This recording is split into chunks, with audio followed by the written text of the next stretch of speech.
We just heard from President Biden about the current situation going on in Afghanistan. Folks, this is a failure of epic proportions, of historic proportions.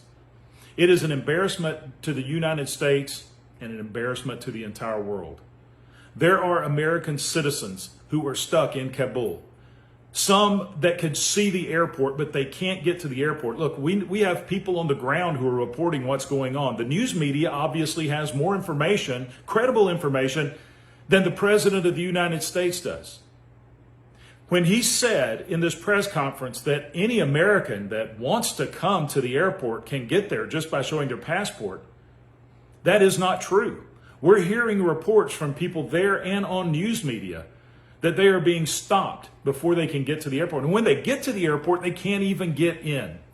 Now, we also heard yesterday that the French and the British are sending their troops in to get their people and escort them to the airport. But our president says the U.S. military doesn't have the capability to do that. Folks, we are the most capable military in the history of the entire world.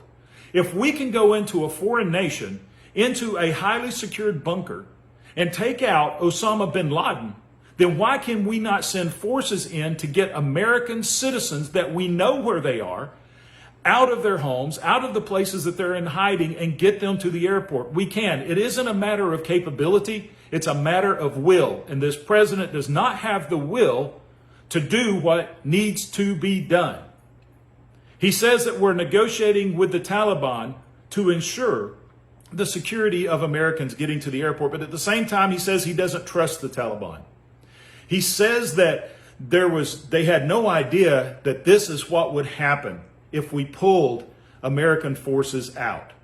But yet, more information is coming out every day, where the State Department itself, workers in the State Department, in our embassy in Kabul, sent a letter to the Secretary of State weeks ago saying this is exactly what would happen if you pull the military out. Look, when you withdraw your military, the first thing you do is you start removing your equipment or destroying that you're leaving behind. Second is you get your civilians out. Then you extract your military. This was done in reverse order of what anyone who has any experience would have done. And Joe Biden, with over 40 years of experience in the federal government, well, we expect a whole lot more than that. We must rescue American citizens first. That must be the priority. And I'm calling on you, Mr. President, to put your politics aside, admit the failure that has happened so far, and get the Americans to safety by whatever means is necessary. If we don't have the capability there at the airport, then get it there.